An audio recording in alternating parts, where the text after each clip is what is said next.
Hello. Hello.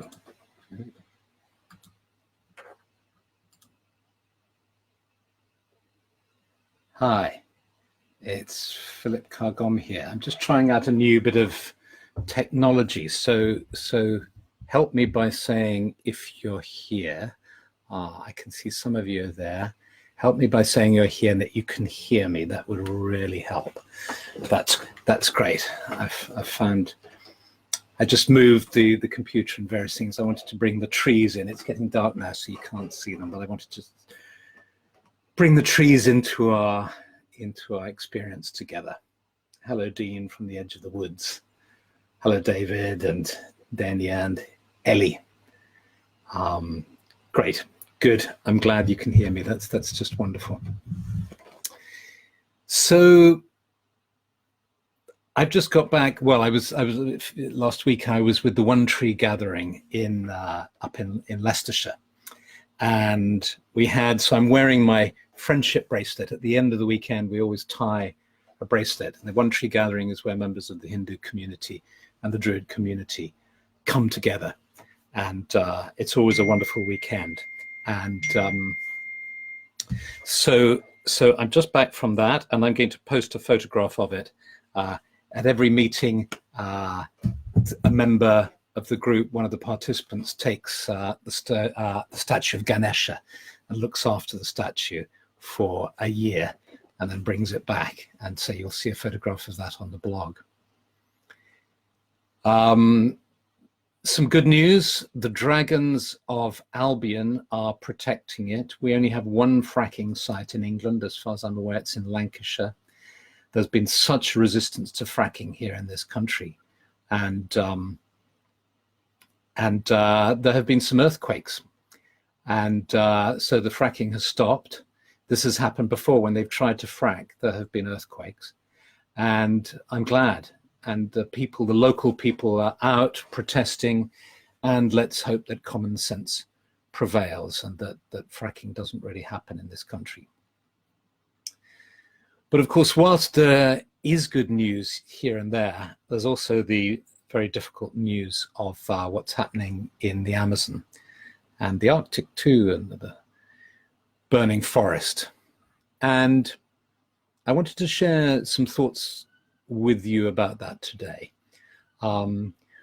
which is that what happens for me, see if you agree with me, that what happens for me is it's so easy to get evoked in me a sense of feeling like a helpless child in a world run by destructive, insane adults. And so I get pushed into this sense of victimhood and vulnerability and hopelessness and woundedness and despair, really. And in feeling this way, I remembered this morning, one of the ways I have of working is not trying not to deny my feelings, being open to whatever is happening in my consciousness. And I remembered a quotation that we give in the Order's teaching material. And we have so much teaching material that I can't find it, actually. So if you recognize this, do send me the quote. I would love to hear it. But the quote goes roughly something like this.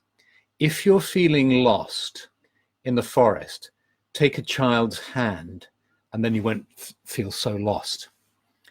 So what that evokes for me is that sense of when I'm actually taking care of something, when I'm being responsible, I connect to the adult within, the parent within, if you like, the caring person.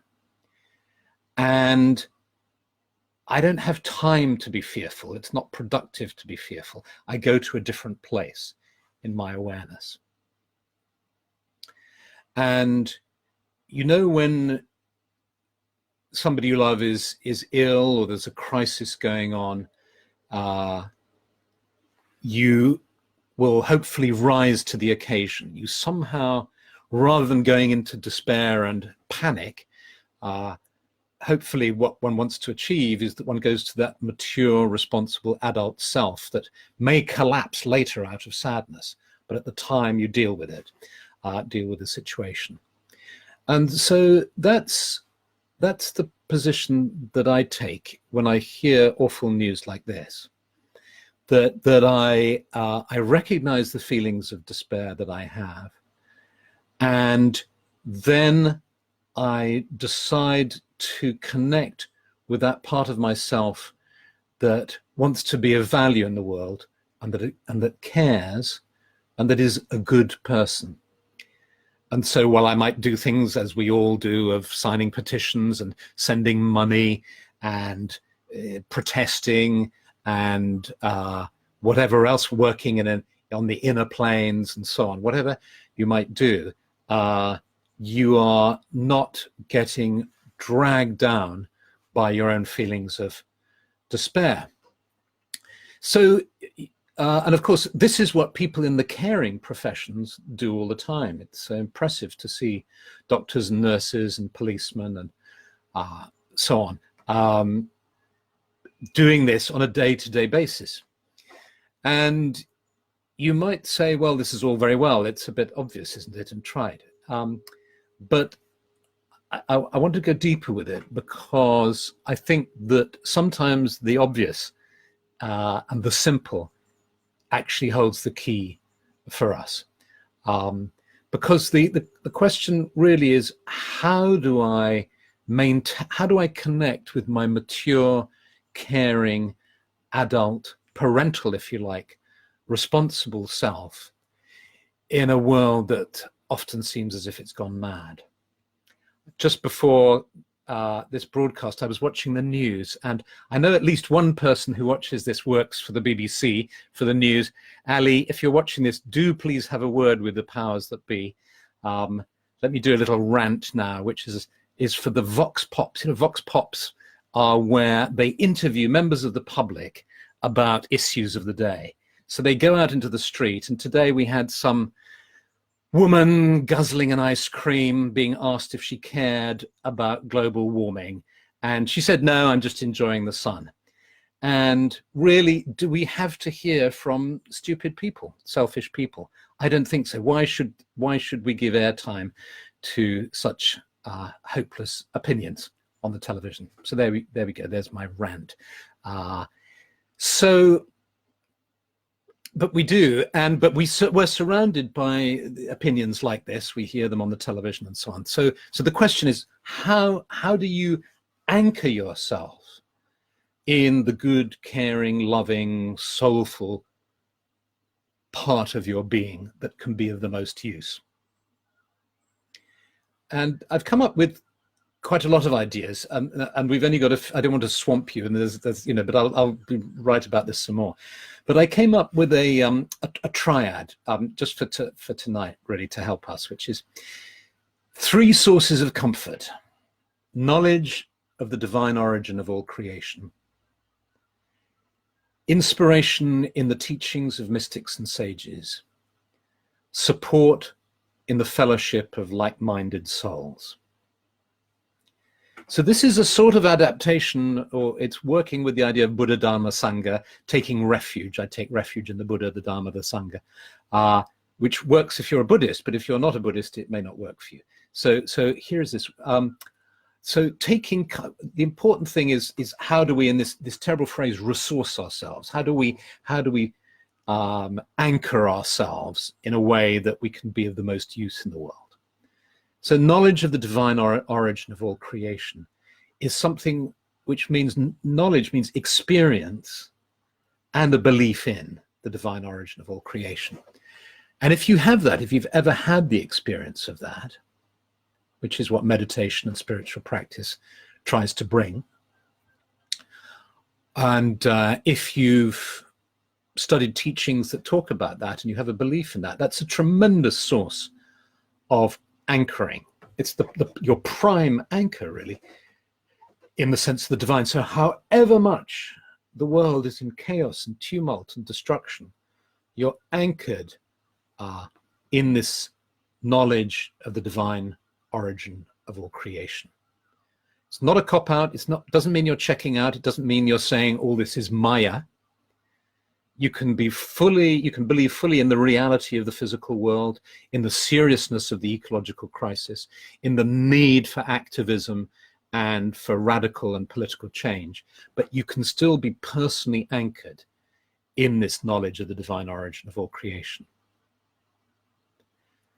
And then I think here we come to teachings, Dharma, the idea of inspiration in the teachings of mystics and sages. So however much you've immersed yourself in teachings, we need to be reminded.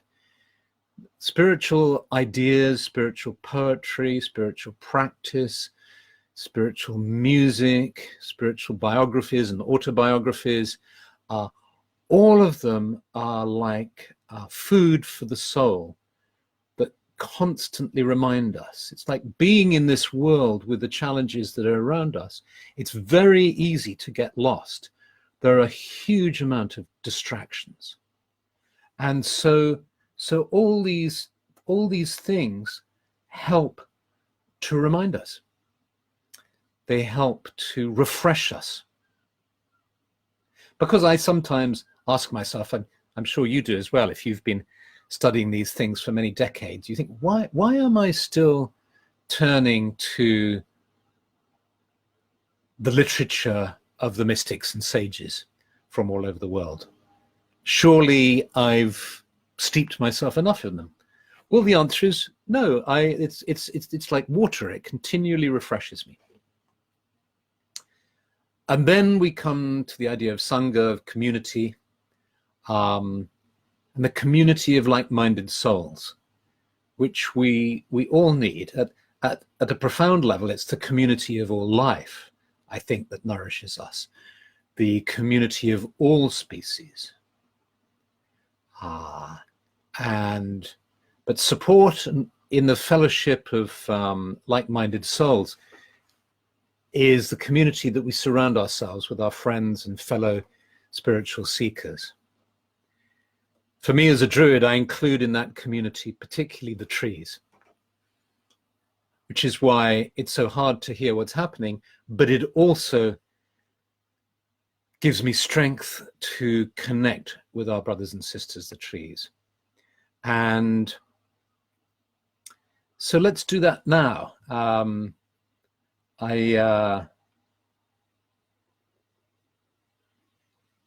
I think now is a good time to be with our friends, our companions, our guides and mentors, who sometimes I think are more advanced than we are because their lives are dedicated to giving. Whereas however giving we might be, there's a part of us that is grasping and looking out just for ourselves. So let's just go within now. Just to take a few moments to open to trust and to stillness. Allowing ourselves to be aware of being seated in front of the computer or tablet or phone. But also allowing that awareness to fade a little as we become aware of being within the sacred grove. A sacred grove is a clearing in the forest. For you, you may prefer just to commune with a single tree standing in a field or in your garden. I like to connect with the trees just outside my window here, standing here. And so become aware of the tree now. And just move your awareness to the earth beneath you.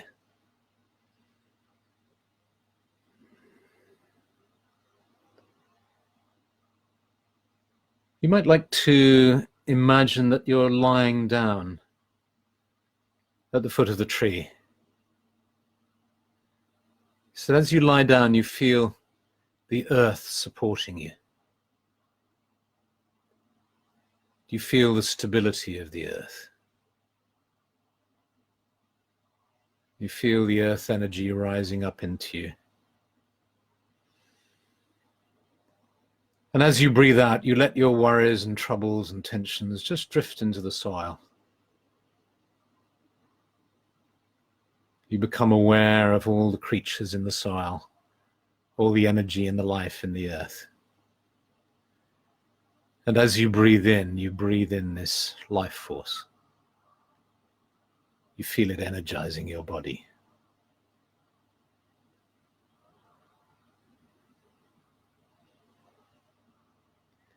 You become aware of the roots of the trees that are beneath you. And you notice how these roots are connected and are communicating with the roots of other trees. This tree isn't isolated from its world, it's embedded in its world, as we are. And you feel all the energy of the earth, the moisture in the earth, rising up the trunk of the tree.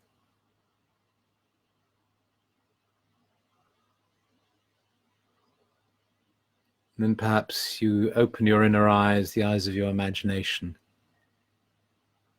and you see the branches and leaves of the tree bringing you shade.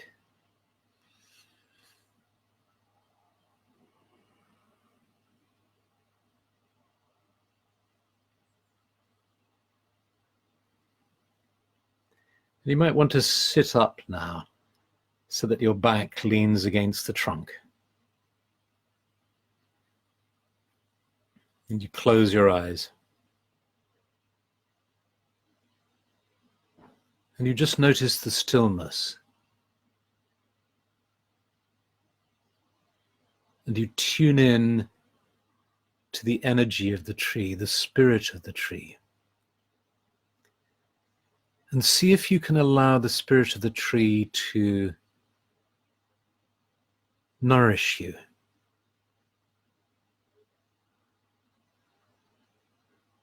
To bring you healing and stability.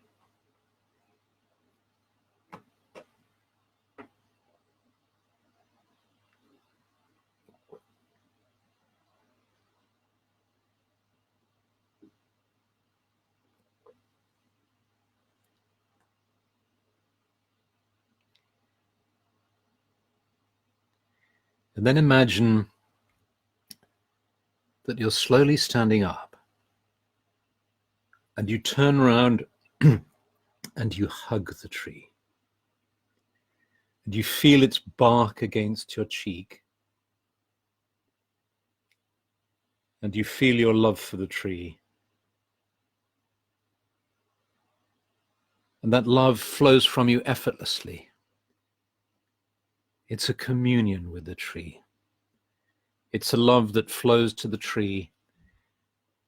And the tree sends this love out to all its fellow brothers and sisters. A blessing on this tree.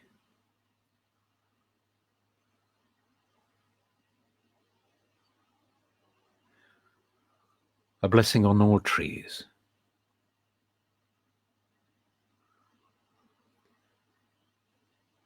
A blessing on the forests of the earth. May they be protected. May the fires cease. May the rains come.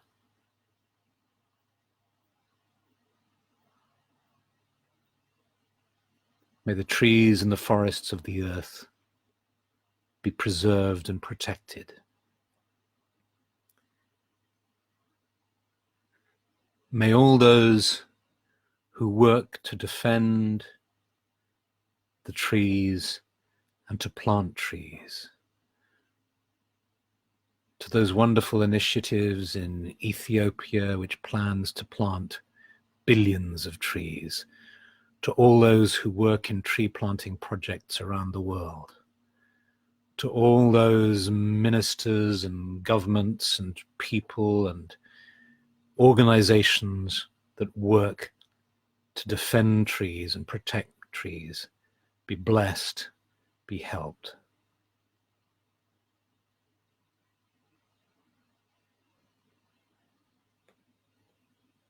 And you gradually step back from hugging the tree.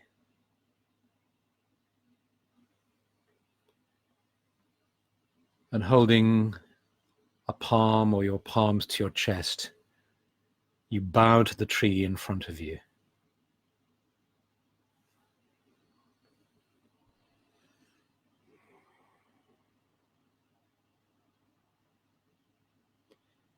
And then you turn outwards again, sensing the tree behind you, its roots beneath you, its branches high above.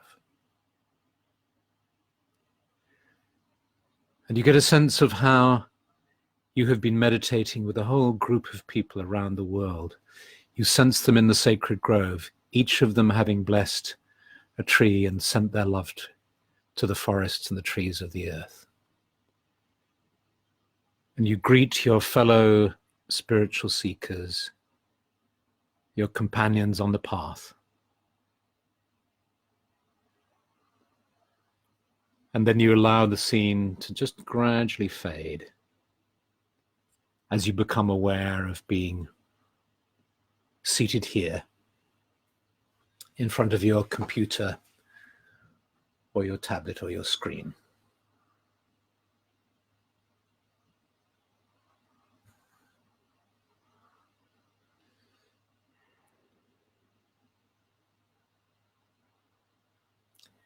So thank you for being here tonight. It's good to be together. It's good to be in the company of like-minded people.